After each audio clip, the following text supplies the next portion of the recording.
Welcome back to Capitol Review. Vice President Harris appeared on CNN for a town hall earlier this week. It was one of Harris's last chance to connect with swing voters or the undecided on a national level, with recent polling showing a virtual tie within the margin of error. This was a chance to take some of that momentum back. But joining us now on Capitol Review is Sharatsky Rai. She is the Director of Audience Development at The Hill. Sharatsky, welcome back to the show. Thanks for having me. Glad to be here. We're glad to have you. As you know, Harris ramped up her attacks on the former president, saying that she believes that he's a fascist, and has increased her attacks on the character of Donald Trump. How do you think voters react to that shift? Look, I think what the vice president was trying to do here is a two-pronged strategy, right? She's trying to appeal to those moderate, independent voters who have yet to make up their mind on who to vote for. She's trying to appeal to those undecided voters as well, who, are still contemplating who to vote for this election cycle. But she's also trying to appeal to those Republicans who might be on the fence for voting for former President Trump. And this is her strategy. She's really ratcheted up the attacks against the former president. And, she's been hitting this fascist comments that came to light in a recent Atlantic interview with a former member of former President Trump's close advisors. And, this is all a huge move for the vice president to just get her message across right as we're about less than 10 days away from this election. Sharatsky, she was asked the leadership question that many of her supporters say that she didn't do well with. They asked her about what she would do to help deal with anti-Semitism in this country, and they felt that she should have been more direct. Do you think that she had any good points that may impact voters? Well, a lot of Democratic strategists that we've spoken to at The Hill also say that they gave a very mixed review to the vice president for her performance at the CNN town hall. They think that, the questions that were asked of her were very direct by the voters.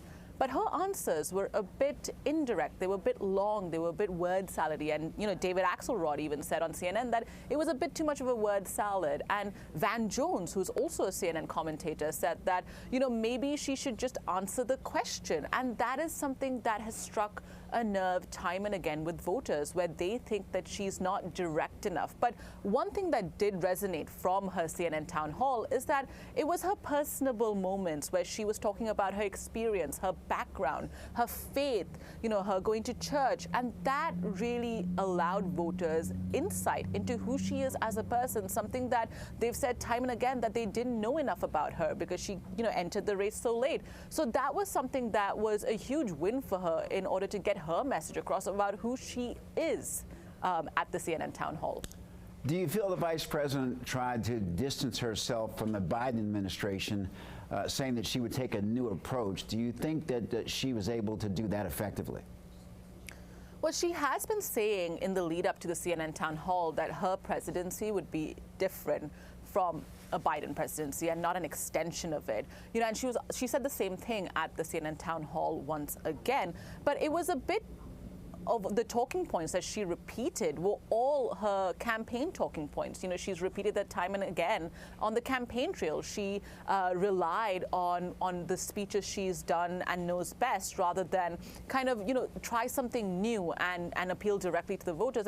And she didn't exactly answer the question on how her presidency would differ from President Biden's. She kind of, pivoted away from the question that was asked.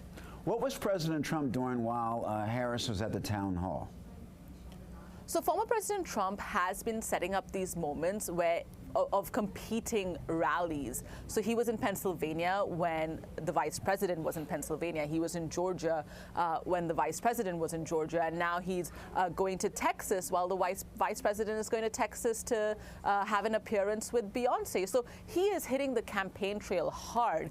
And, he is also filming a podcast with Joe Rogan in Texas. And Joe Rogan has 14.5 million followers. Now, the vice president was also rumored to be going on the Joe Rogan podcast, but her campaign later said that they couldn't make the schedule work. So he has been hitting the campaign trail heavy, and he's doing counter programming to what the vice president is doing to make sure that voters in the states that she's in remember him and his campaign. And he is really, diving in deeply right as the vice president is also trying to get her final message across to voters. Sharansky Rai, thank you very much for joining us.